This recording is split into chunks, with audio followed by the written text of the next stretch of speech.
Assalamualaikum warahmatullahi wabarakatuh. Alhamdulillah, alhamdulillahi rabbil alamin. Assalatu wassalamu ala asrafil anbiya'i wal mursalin, sayyidina wa maulana Muhammadin. Ashhadu an la ilaha illallah wa ashhadu anna Muhammadar Rasulullah. Allahumma salli ala sayyidina Muhammadun musyabihil wal ikram, ya wal jalila wal ikram. Subhanal malikul quddus, subhanatil izzati wa azzamati wa haibat wal qudrat wal sultan wal kamal wal jamal wal kibriyai wal ijabarut. Wa la ya'futu wa la ya'budu abdah. Suhubukum quddus rabbuna wa rabbul malaikatihi wa ruhi. Subhanallah walhamdulillah.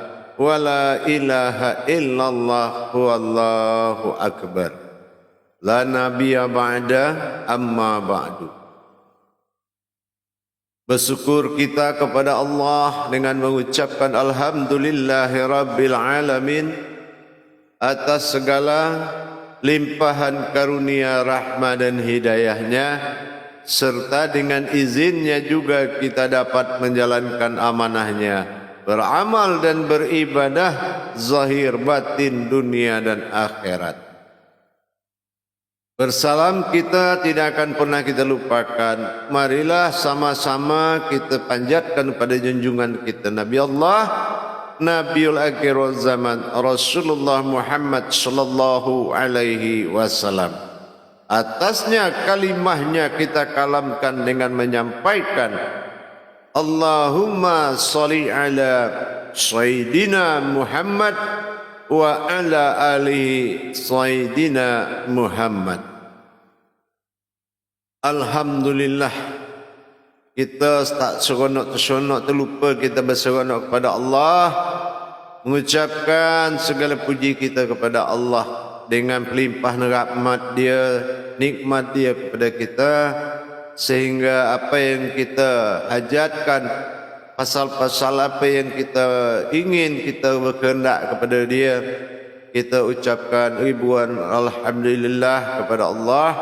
Dengan selagi kita belajar tentang ilmu-ilmu tauhid kepada Allah, maka kita selalu tak pernah bosan berselawat lagi kepada Nabi kita, Nabi Allah, Nabiul Akhir Zaman, Rasulullah Muhammad sallallahu alaihi wasallam.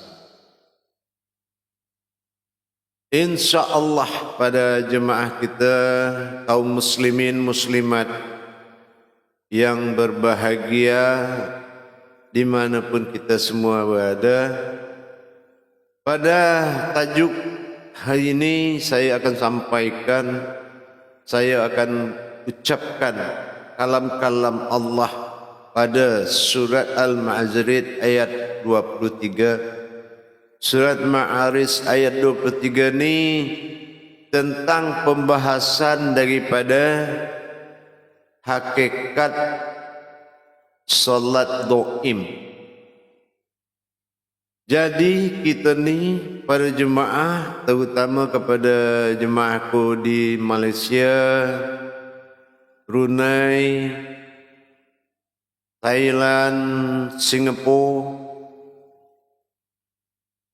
dan termasuk daripada negeri Melayu semua, kita ni tak faham apa yang dimaksud daripada solat do'im. Solat do'im ni sering orang tu dia cakap solat 24 jam. Sehingga sebagian orang kata dia tu tak payahlah solat 5 waktu lagi kalau kita ni sudah seronok pada solat do'im. Ini tak bolehlah. Solat doim ni kalau kita tak faham dari mana solat ni asal daripada dia, usul daripada solat ni apa daripada solat. Kalau kita ni tak faham, tak payahlah kita ni mengqadimkan sesuatu hal yang kita tak faham. Jadi solat doim ni awal daripada perjalanan Rasulullah dalam hal Isra dan Mi'raj sallallahu alaihi wasallam. Beliau kata pada kita, ikutilah jejak-jejakku atau jejak orang sebelum kau sendiri. Selama perjalanan Rasulullah di dalam melakukan Isra dan Mi'raj, perjalanan yang sangat panjang, sehingga perjalanan ini yang disebut daripada Isra dan keberangkatan diri daripada Rasulullah dikatakan daripada Mi'raj. Inilah yang dikatakan perjalanan doim. Awal ni kalau tak faham apa yang kita kata doim, doim itu bukan sebuah solat yang dia gugurkan solat lain. Doim ini adalah suatu solat yang mana kalau diri kita ni sudah berzikir kepada Allah, semua sifat-sifat Allah pada diri kita, apa sifat nur pada diri, apa zat pada diri, apa batin pada diri, apa sir pada diri, semua sudah mengingat Allah, maka semua pun sudah menyembah Allah selama 24 jam. Jadi yang dikatakan solat doim ini adalah alam diri seseorang itu telah melakukan menyembah Allah 24 jam. Nah ini tentu kita tahu adab, kita tahu cara-cara dia, macam mana kita bisa macam tu. Faham tak kita macam tu? Terus macam mana diri kodrat pada diri orang yang solat doim? Solat doim ni orangnya tak bolehlah ada kuat kodrat daripada zahir. Ya. Zahir bagi orang solat doim adalah suatu perintah untuk dia menyembah. Tetapi yang selalu menyembah dia tu adalah kodrat daripada diri dia sendiri, yaitu yang mana nuraninya, rohaninya, rabbaninya, sirrinya, batini, semua daripada kodrat itu disembahlah Allah. Nah, diri kita macam mana? Diri kita ni memiliki akad daripada cara ini, memiliki pasal cara penyampaian. Ada tajali-tajali yang kita seronok pindahkan. Apa yang harus kita pindahkan? Jiwa kita ni lebu ke dalam nyawa kita, nyawa kita lebu ke dalam batin kita. Nah, apa yang hal yang tinggal? Yang tinggal tu adalah kodrat batinnya Allah semata. Jadi yang tinggal lagi itu adalah kodrat batin Allah semata. Nah inilah yang menjadi seronok daripada kita dalam mengamalkan. Kita cari. Makanya kalau orang yang sudah faham solat doim itu, orang makrifahnya itu sudah tinggi. Makrifah atau kita cakap daripada pengenalan Allah, marifat daripada pensaksian Allah, marifat turuh daripada kodrat hayatnya Allah pada diri dia. Dia tu sudah faham lah semuanya. Dia itu tengok semua, dia tak tengok diri dia lagi. Dia rasakan hidup, dia tak merasakan hidup di dia lagi. Dia sudah paham perwujudan sifat hayat bagi Allah pada diri dia. Jadi kalau dia doim, berarti dia kemana pun dia pergi, dia selalu menjaga. Dia menjaga daripada kodrat tadi. Jadi kalau doim itu dia lebih kuat pada sifat menjaga. Jadi bukan kita ni sudah paham doim, tiba-tiba kita ni tak solat 5 waktu. Itu tak ada lah itu. Tak boleh lah itu. Tak ada istilah orang bisa lepas 5 waktu kerana dia bisa solat doim.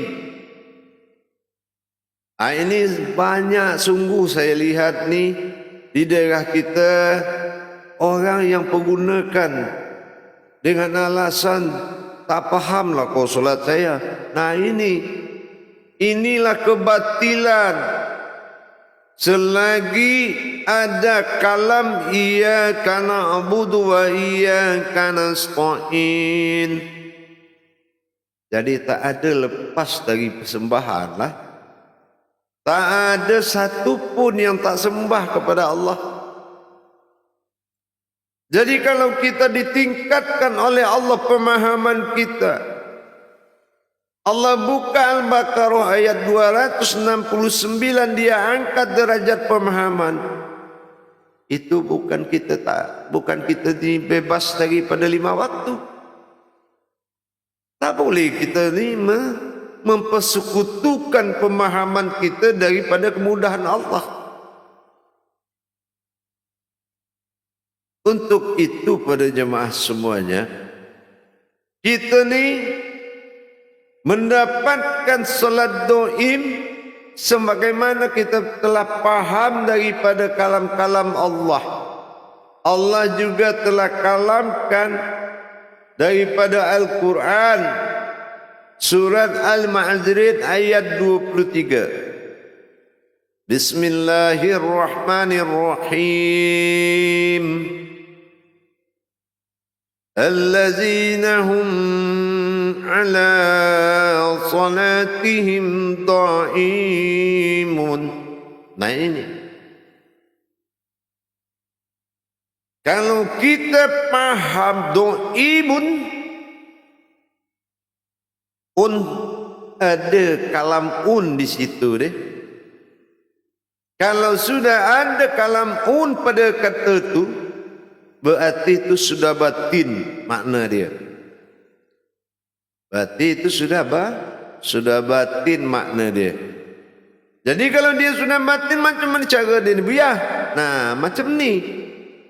Kalau kita sudah diarahkan kepada batin, jiwa kita batin, nyawa kita ni batin, diri kita juga batin. Nah, apa maksud itu? Semua berasal daripada kodrat batin. Artinya kalau kita dengan akal, semua dulu tak tampak. Kita tak tampak oleh tak bisa, satu pun tak bisa tengok kita. Manusia itu sudah ada sebelum semua ada, kata Allah. Nah, artinya itulah yang dikatakan sifat yang tidak terlihat sebetulnya. Walazina jahadu fitna lahadiyahum subulana. Manusia itu keciptakan dari rahsiaku sendiri. Tak ada satu pun lah yang bisa tahu kecuali diri dia sendiri.